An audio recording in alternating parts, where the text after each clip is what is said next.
Raramente eu conto meu testemunho, mas hoje eu senti.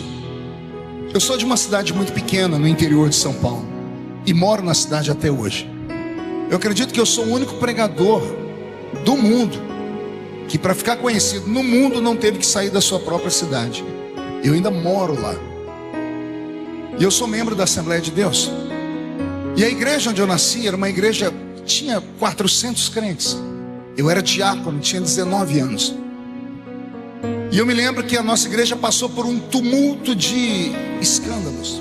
Foi uma série de escândalos por 2 meses, que culminou com quase o fechamento da igreja. Eu me lembro que num culto nós estávamos em 20 pessoas. Cidade pequena, uma igreja com 400 pessoas é uma igreja boa. Ficamos com 20. Tivemos problemas morais. A cidade tinha um maníaco sexual que abordava as mulheres de madrugada quando iam para o trabalho. Era um exibicionista. Quando prenderam, era o guitarrista da nossa igreja, que dava um trabalho para a gente que só Deus na casa. Só tínhamos ele de músico. Minha cidade só tem uma empresa grande, que é uma metalúrgica, e lá trabalhava 30% dos membros da igreja. E dentro dessa empresa, a polícia entra e prende um rapaz que abusava sexualmente da filha, desde que ela tinha 8 anos de idade, e era membro da nossa igreja. Tudo de uma vez. Teve mais 2 escândalos que eu não tenho nem coragem de dizer, porque é coisa mais baixa do que tudo isso. O pastor da igreja foi arrancado.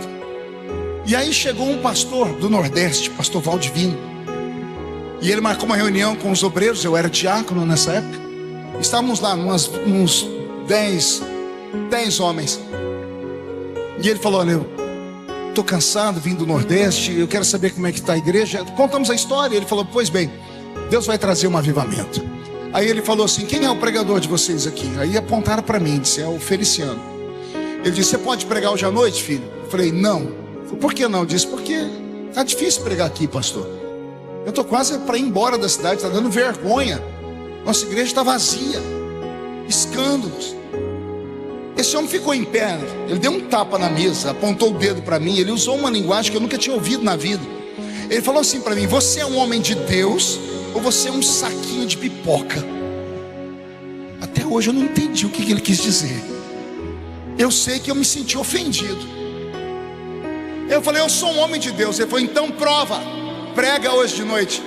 Eu disse: eu vou pregar. Ele disse: eu vou ver. 2 baixinho, só Deus na causa. Eu fui para minha casa naquele dia. Era umas 5:30 da tarde. Eu morava numa casinha de 3 cômodos, era recém-casado. E eu falei para minha esposa: fique no quarto, porque eu vou orar aqui até a hora do culto, que eu preciso que Deus me visite hoje. Falei para ela: o pastor mandou eu pregar e eu estou com medo. Eu nunca senti medo de pregar, mas hoje eu estou com medo. Aí eu coloquei um toca-fita desse tamanho que a gente tinha. Coloquei Vitorino Silva cantando. Tem um assembleiano aí perdido. Vitorino Silva. Esses eram os louvores de adoração que a gente tinha. Não tinha Cirilo na época ainda, né? Era muito lá atrás. E aí, com o som do pastor Vitorino cantando, eu dobrei meu joelho, encostei meu cotovelo no assento do sofá, minha testa no encosto do sofá, e fiz uma oração sincera. Eu falei: Deus, eu nunca subi sozinho no púlpito da nossa igreja, mas hoje eu preciso de uma experiência. Eu preciso de uma certeza. Preciso que a sua glória venha comigo. A minha oração não durou 5 minutos. Do encosto do sofá veio um vento quente, como uma mão que bateu na minha testa e me jogou para trás. Eu caí para trás na sala e eu não conseguia mais abrir os olhos. É como se tivesse uma luz muito forte dentro da sala. As pálpebras estavam ficando vermelhas e meu corpo começou a tremer. E eu falei: Jesus, que é isso? Eu fiquei com medo. Eu falei: Deus, não me mata, não me mata. Eu me encolhi, eu falei: Deus, não me mata. E aí a voz do Senhor falou comigo: não é a morte, é a minha presença. Hoje eu estou te dando um ministério de fogo para as nações. Onde você não conseguir chegar, a sua história vai chegar na frente. E eu vou levantar um exército através da sua vida.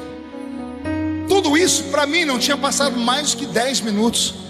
Quando terminou esse momento, essa epifania, essa luz sumiu da sala e eu consegui abrir os olhos. Eu fui ficar em pé, eu caí no chão por 2 vezes, não tinha força.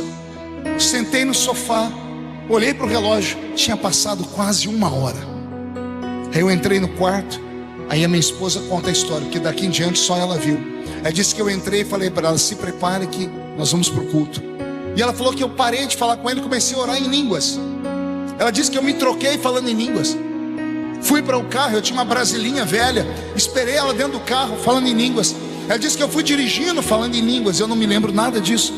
Ela disse que eu cheguei na porta da igreja como fiel diácono na Assembleia de Deus. Fiquei do lado de fora na porta da igreja esperando os irmãos. Ela disse que ela entrou lá de dentro, ela ficava me olhando. Ela disse que em certo momento eu estendi a mão e fiquei abraçado com alguém. Os irmãos dão testemunho que me viram eu abraçado, como se eu estivesse falando com alguém, mas eu não me lembro nada disso. E eu não parava de orar em línguas. Eu só me lembro quando o pastor me chamou o meu nome no púlpito. Ele disse: vamos ouvir o diácono Feliciano pregar. Foi daí em diante eu me recordo, eu saindo dali meio zonzo, subi ao púlpito. A igreja, para minha surpresa, ficou cheia naquele dia. Acho que a notícia esparramou, o povo queria conhecer o novo pastor da igreja. E eu abri a Bíblia em João 3:8.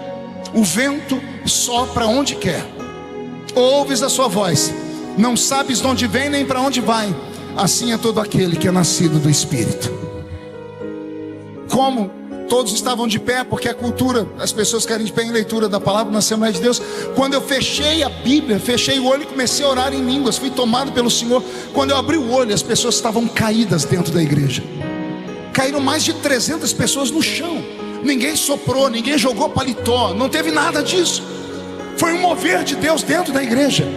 As pessoas começaram a rolar debaixo dos bancos, começaram a vomitar a enfermidade. Jesus começou a batizar com o Espírito Santo crianças.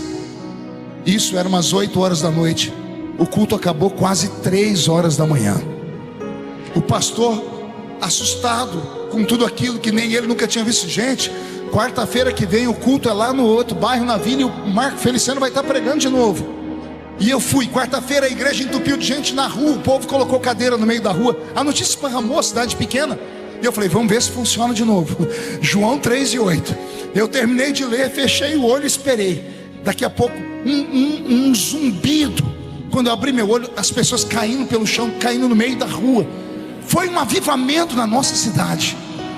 Um avivamento que tomou proporções assim fantásticas. As cidades vizinhas começaram a me chamar para pregar. As cidades ao redor, outros estados. E ali nasceu esse ministério que Jesus me deu.